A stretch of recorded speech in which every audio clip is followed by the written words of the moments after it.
Hi friends, this is বানি and welcome to my channel. বন্ধুরা, আজকে আমি তোমাদের জন্য একটা ইম্পর্টেন্ট টপিক নিয়ে এসেছি। আজকে আমরা দেখব সে, টেল, টক আর স্পিকের ব্যবহার। এগুলোকে কোন ক্ষেত্রে কখন ব্যবহার করতে হয়। আমরা প্রায় কনফিউজড হয়ে যাই যে কোনটার ব্যবহার কখন করব। আমরা কখন সের ব্যবহার করব, আবার কখন টেলের ব্যবহার করব, আবার কখন টকের ব্যবহার করব, আবার কখন স্পিকের ব্যবহার করব। আজকের পরে এই ভিডিওটার পরে তোমাদের আর এটা নিয়ে কোনো রকম কনফিউশন থাকবে না। তো তোমরা বুঝতে পারছো আজকের ভিডিওটা কতটা ইম্পর্টেন্ট। তোমরা কোথাও যাবে না, আমার সাথে ভিডিওটা একদম শেষ পর্যন্ত থাকবে। যারা চ্যানেলে নতুন অর্থাৎ প্রথম আমার ভিডিও দেখছো তারা প্লিজ চ্যানেলটাকে সাবস্ক্রাইব করে নিও, তাহলে যখনই আমি ভিডিও আপলোড করব তোমরা নোটিফিকেশন পেয়ে যাবে। তো আর দেরি না করে চলো শুরু করা যাক আজকের ভিডিও। সবার আগে আমরা দেখবো সের ব্যবহার। দেখো, সেন্টেন্সে আমরা সে কে তখনই ব্যবহার করতে পারি যখন আমরা বোঝাতে চাইবো কেউ কোনো মন্তব্য প্রকাশ করেছে বা কেউ কোনো তথ্য দিয়েছে। That means giving an information with words. Example দেখো, তোমরা আরো ভালো করে বুঝতে পারবে। ফর এক্সাম্পল, আমি কিছু বলতে চাই। I want to say something. I want to say something. দেখো, সে হলো একটা ভার্ব যার অর্থ হলো বলা। আর সে হলো বেস ফর্ম অর্থাৎ ফার্স্ট ফর্ম। সেকেন্ড ফর্ম হলো সেড, আর থার্ড ফর্ম অর্থাৎ পাস্ট পার্টিসিপল ফর্ম হলো সেড। যদি আমি বলি সে কিছুই বলেনি, she didn't say anything. She didn't say anything. আমি নিশ্চিতভাবে বলতে পারছি না। I can't say for sure. I can't say for sure. আমি ওটা কখনোই বলিনি। I never said that. I never said that. এই সেন্টেন্সগুলোতে একটা জিনিস তোমরা এখানে লক্ষ্য করো, আমরা কিন্তু কার উদ্দেশ্যে বলছি সেটা এখানে বলছি না। অর্থাৎ কাকে বলছি সেটার উল্লেখ কিন্তু এই সেন্টেন্সগুলোতে নেই।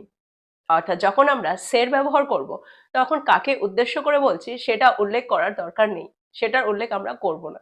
এটা শুধুমাত্র একটা স্টেটমেন্ট, শুধুমাত্র একটা মন্তব্য।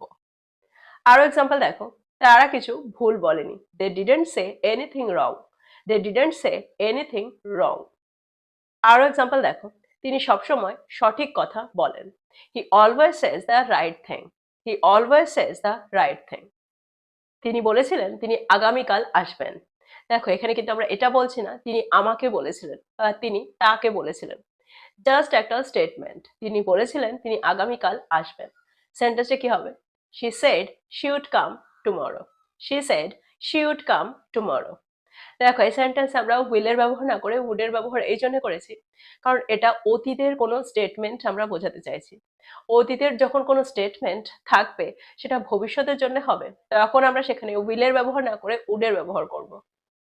অর্থাৎ অতীতে দাঁড়িয়ে যখন আমরা ভবিষ্যতের কথা বলবো তখন আমরা সেন্টেন্সে উইলের জায়গায় উডের ব্যবহার করব। আরো কিছু এক্সাম্পল দেখো, ডাক্তার বলেছিলেন ওষুধ খেতে। The doctor said to take medicine. The doctor said to take medicine. দেখো, ওষুধ খাওয়া বোঝাতে আমরা টেক মেডিসিনের ব্যবহার করে থাকি। তারা বলেছিলেন তারা বিকেল 5টার মধ্যে সেখানে থাকবে। They said they would be there by 5 p.m. They said they would be there by 5 p.m. তিনি বলেছিলেন তিনি পরে কল করে নেবেন বা তিনি পরে কল করবেন। She said she would call later.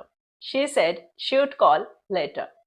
তো তোমরা বুঝতে পারছো, যখন অতীতকালের কোনো সেন্টেন্স বোঝাতে চাইছি, অতীতকালে দাঁড়িয়ে ভবিষ্যতের কোনো কথা বোঝাতে চাইছি, তখন আমরা উইলের জায়গায় উডের ব্যবহার সেন্টেন্সে করছি। তো এক্সাম্পল গুলোর মধ্যে দিয়ে তোমরা বুঝতে পারছো সে কে আমরা কোন অর্থে সেন্টেন্সে ব্যবহার করে থাকি, অর্থাৎ কোন ক্ষেত্রে আমরা সে কে সেন্টেন্সে ব্যবহার করতে পারি। এবার আমরা দেখবো টেলের ব্যবহার।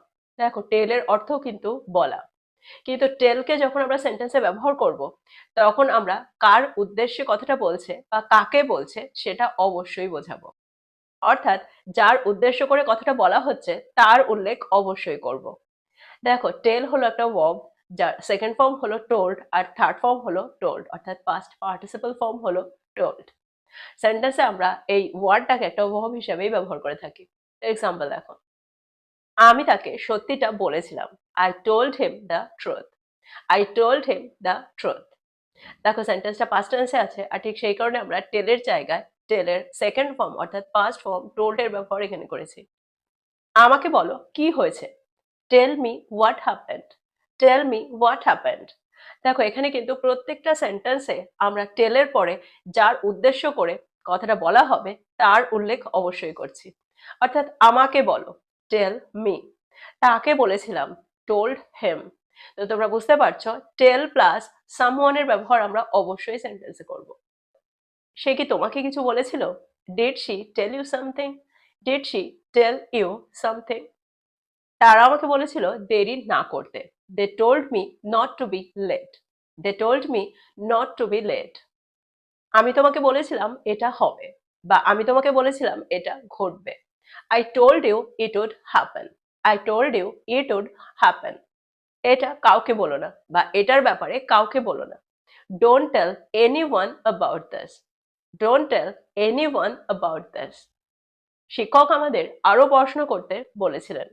The teacher told us to study more. The teacher told us to study more. তো এক্সাম্পল গুলোর মধ্যে দিয়ে তোমরা বুঝতে পারছো টেলকে আমরা এখানে কোন অর্থে ব্যবহার করছি, আর টেলের পরে আমরা যাকে উদ্দেশ্য করে বলছি তার উল্লেখ আমরা অবশ্যই করছি। একটা এক্সাম্পল দেখো যার মধ্যে দিয়ে তোমরা আরো ভালো করে বুঝতে পারবে। যদি আমি বলি তিনি আমাকে বলেছিলেন তিনি পরে কল করবেন। তিনি আমাকে বলেছিলেন, সেন্টেন্সটা কি হবে? She told me she would call later. She told me she would call later. দেখো এখানে কিন্তু আমরা টোল্ড এর ব্যবহার করছি, অর্থাৎ টেলের সেকেন্ড ফর্মের ব্যবহার করছি। কিন্তু যদি আমি বলি তিনি বলেছিলেন তিনি পরে কল করবেন, বা তিনি পরে ফোন করবেন, তিনি কাকে বলেছিলেন তার উল্লেখ কিন্তু আমি করিনি, তাহলে সেন্টেন্সটা কি হবে? She said she would call later. তো তোমরা বুঝতে পারছো সেন্টেন্সে কোন ক্ষেত্রে আমরা সের ব্যবহার করব আর কোন ক্ষেত্রে আমরা টেলের ব্যবহার করব। এবার আমরা দেখবো এর পরেরটা। এবার আমরা দেখবো টকের ব্যবহার। টক। টকের অর্থ হলো কথা বলা। টক হলো একটা ভার্ব যার সেকেন্ড ফর্ম হলো টকড আর থার্ড ফর্ম হলো টকড। দেখো সেন্টেন্সে আমরা টককে তখনই ব্যবহার করব যখন সেন্টেন্সটা ক্যাজুয়াল সেন্টেন্স হবে, অর্থাৎ টককে আমরা একটা নর্মাল কনভারসেশনে বা একটা ক্যাজুয়াল কনভারসেশনে ব্যবহার করে থাকি। ফর এক্সাম্পল, আমার তোমার সাথে কথা বলা দরকার। I need to talk to you. I need to talk to you. চলো পরে কথা বলা যাক, বা চলো পরে কথা বলি। Let's talk later. Let's talk later. তুমি কি নিয়ে কথা বলছো? What are you talking about? What are you talking about? আমাদের সমস্যাটি নিয়ে কথা বলা দরকার। We need to talk about the problem. We need to talk about the problem. আমরা প্রায় কনফিউজড হয়ে যাই সেন্টেন্সে আমাদের টক টু এর ব্যবহার করা উচিত নাকি টক উইথ এর ব্যবহার করা উচিত। দেখো দুটোই গ্রামাটিক্যালি কারেক্ট। আমরা টক টু এরও ব্যবহার করতে পারি, আবার টক উইথ এরও ব্যবহার করতে পারি। দেখো টক টু এর ব্যবহার তখন করতে হয় যখন ওয়ান সাইডেড কনভারসেশন বোঝানো হয়, অর্থাৎ কেউ একজন বলছেন আর বাকি সবাই শুনছেন, এরকম অর্থে আমরা সেন্টেন্সে টক টু এর ব্যবহার করে থাকি। আর যখন টক উইথ এর ব্যবহার করা হয় তখন টু সাইডেড কনভারসেশন বোঝানো হয়। কিন্তু স্পোকেন ইংলিশে আমরা এটা মানি না। আমরা কারোর সাথে কথা বলার ক্ষেত্রে টক টু এরই ব্যবহার বেশিরভাগ ক্ষেত্রে করে থাকি। তো এটা মনে রাখার দরকার হয় না। তোমরা টক টু এরও ব্যবহার করতে পারো, টক উইথ এরও ব্যবহার করতে পারো, দুটোই কারেক্ট। তিনি অনেকদিন ধরে আমার সাথে কথা বলেননি। She hasn't talk to me for days. She hasn't talk to me for days. আমি কি তোমার সাথে এক মুহূর্ত কথা বলতে পারি? Can I talk to you for a moment? Can I talk to you for a moment? তারা পাশের ঘরে কথা বলছে। They are talking in the next room. They are talking in the next room. টককে আমরা নর্মাল কনভারসেশন বা casual কনভারসেশনে ব্যবহার করে থাকি। এবার আমরা দেখবো স্পিকের ব্যবহার। দেখো স্পিক হলো একটা ভার্ব যার অর্থ হলো কথা বলা। স্পিকের সেকেন্ড ফর্ম হলো স্পোক আর থার্ড ফর্ম হলো স্পোকেন। দেখো স্পিককে আমরা ফর্মাল প্রেজেন্টেশনে বা ফর্মাল কনভারসেশনে বেশি ব্যবহার করে থাকি। আর যখন আমরা কোনো ভাষায় কথা বলা বোঝাতে চাইবো তখন আমরা শুধুমাত্র স্পিকেরই ব্যবহার করে থাকি, তখন কিন্তু আমরা টকের ব্যবহার করি না। ফর এক্সাম্পল, তুমি কি ইংরেজি বলতে পারো? Can you speak English? Can you speak English? দেখো এখানে কিন্তু আমরা টকের ব্যবহার করব না, কখনোই বলবো না ক্যান ইউ টক ইংলিশ, তাহলে কিন্তু সেন্টেন্সটা ভুল হয়ে যাবে। তিনি খুব স্পষ্টভাবে কথা বলেন। She speaks very clearly. She speaks very clearly. দেখো একটু আগে আমি তোমাদেরকে বললাম সেন্টেন্সটা যখন পোলাইট হয় বা ফর্মাল হয় তখন আমরা সেন্টেন্সে স্পিকের ব্যবহার করে থাকি। তার কিছু এক্সাম্পল দেখো। আমি কি ডাক্তারের সাথে কথা বলতে পারি? Can I speak with the doctor? Can I speak with the doctor? তিনি সবার সঙ্গে ভদ্রভাবে কথা বলেন। She speaks politely to everyone.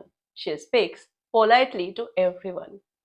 এখানেও তোমরা একটা জিনিস মনে রাখবে, আমরা সেন্টেন্সে স্পিক টু বা স্পিক উইথ দুটোরই ব্যবহার করতে পারি। অর্থাৎ এখানে আমরা স্পিক টু এরও ব্যবহার করতে পারি, আবার স্পিক উইথ এরও ব্যবহার করতে পারি। স্পিক টু এর ব্যবহার আমরা তখন করে থাকি যখন ওয়ান সাইডেড কনভারসেশন হয়, কিন্তু স্পোকেন ইংলিশে আমরা সেটা মানি না। আমরা স্পিক টু এরও ব্যবহার করে থাকি, আবার স্পিক উইথ এরও ব্যবহার করে থাকি। তিনি ক্লাসকে প্রকল্পটি নিয়ে কথা বলেছিলেন। She spoke to the class about the project. She spoke to the class about the project. তো এই সেন্টেন্সগুলোর মধ্যে দিয়ে তোমরা বুঝতে পারছো আমরা স্পিককে কোন অর্থে ব্যবহার করছি। যখন সেন্টেন্সটা ফর্মাল থাকে বা কোনো ভাষায় কথা বলা বোঝায়, তখন আমরা সেন্টেন্সে স্পিকের ব্যবহার করে থাকি। এবার আমার মনে হয় তোমরা বুঝতে পারলে কোথায় আমাদের স্পিকের ব্যবহার করা উচিত আর কোথায় আমাদের টকের ব্যবহার করা উচিত। আজকের পরে এই দুটোর ব্যবহার নিয়ে তোমাদের আর কখনোই ভুল হবে না। আর তোমরা এটাও বুঝতে পেরেছো কোথায় আমাদের সের ব্যবহার করা উচিত আর কোথায় আমাদের টেলের ব্যবহার করা উচিত। আজকের এই ভিডিওটার পরে তোমাদের আর এটা নিয়ে, অর্থাৎ কোথায় কোনটার ব্যবহার করতে হবে এটা নিয়ে তোমাদের আর কখনোই ভুল হবে না। প্রত্যেকটাকে নোট ডাউন করো আর প্রত্যেকটা দিয়ে সেন্টেন্স তৈরি করো আর সেটাকে কনভারসেশনে ব্যবহার করো। যত তোমরা বলবে, বলে বলে প্র্যাকটিস করবে, তত দেখবে এগুলোর সাথে তোমরা সড়গড় হয়ে গেছো। তো এই ছিল আজকের ভিডিও, এই ছিল আজকের টপিক। ভিডিওটা ভালো লাগলে লাইক করতে ভুলে যেও না, বন্ধুদেরকে শেয়ার করো যারা ইংরেজি শিখছে। So this is all about today. I will be back with another video. Till then, take care. Thank you for watching this video. Bye bye.